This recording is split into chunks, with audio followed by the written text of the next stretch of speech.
was about 1 o'clock in the morning, I think. I was actually sitting in the bay just waiting for a call to pop off. Raining really hard, a lot of lightning in the sky. Because typically when there's that much lightning, you know there might be a structure fire.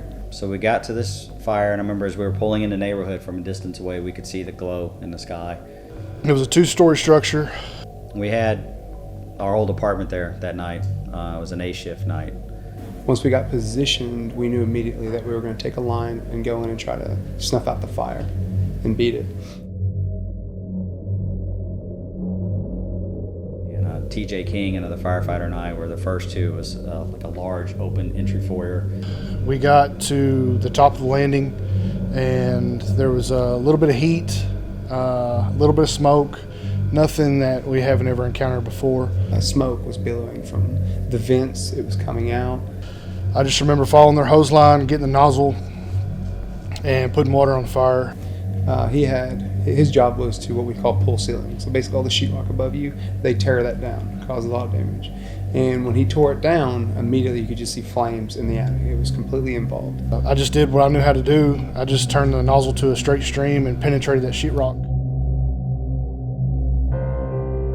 As he was putting that water up there, and it was pretty smoky.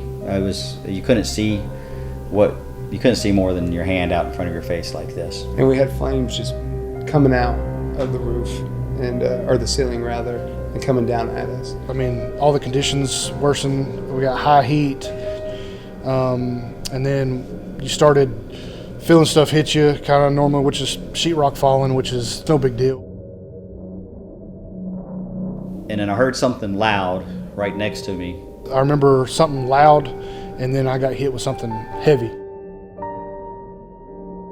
And TJ let out an exclamation, and I could see his helmet drop next to me. It hit me in my left shoulder, and I went down. It knocked me to my knees. It hit me so hard. So I dropped down, and I said, "Are you okay?" He said, "Yeah, I got hit." And I helped him back up to his feet, and then he kept spraying water, and I looked down on the ground, and I could see in the smoke, I could see a large chunk of what looked like a 2x6 and some plywood. My first instinct was to find the nozzle, make sure I'm okay and find the nozzle. When I finally found the nozzle, I went to grab it with my left arm, and my left arm wouldn't move. TJ wanted to stay and keep fighting, and I was like, no, we're leaving. My shoulder popped, and I was like, okay. I realized that at that time my shoulder was dislocated. And about that time, there was another crew coming up the stairs with a backup line, and I was like, no, we're leaving. Everybody, get up what we can and pull out and go down the bottom of the stairs. And Captain Yarborough was like, hey, that's wood. We got wood falling. We got collapse. Let's get out. Come to find out, TJ stayed on that call through the night, and we actually went to another lightning strike that night as well during that fire to make sure that house wasn't on fire. So we jumped in the engine, went over there. That's when I realized I was hurt. That's when I found out his shoulder was really hurting him. Chief came up there and asked me if I was hurt. Somebody had told him that I wasn't up to par, and we really rallied behind him. We wanted to help him any way we could. Put him in an ambulance. He went to the hospital. He didn't want to go to the hospital. He didn't want to get in an ambulance. Thank God that he made me go, because there was a lot more damage done to my shoulder than what I anticipated. He ended up having shoulder surgery and was out for 7.5 months. I called Chief Sunday and said, hey, I'm not getting any range of motion back in my arm.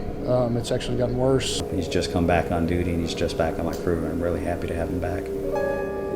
It grounds you a little bit, because that could have easily just been one of us. I'm used to being the provider for the family, and then I turned into having to be provided for. It could have gone worse, and I'm very thankful it didn't. I put a lot of faith in God, gave a lot of my problems to Him, let Him deal with them. My wife got me through a lot too, and then the guys here at work, always calling me, checking up on me, making sure I'm doing good, coming out visiting. It was saying we risk a lot to save a lot. I wouldn't do anything different than we did. We were doing our job. The biggest thing is when I go into anything now, I'm looking all around me all the time. It's the best job in the world. Wouldn't trade it for anything.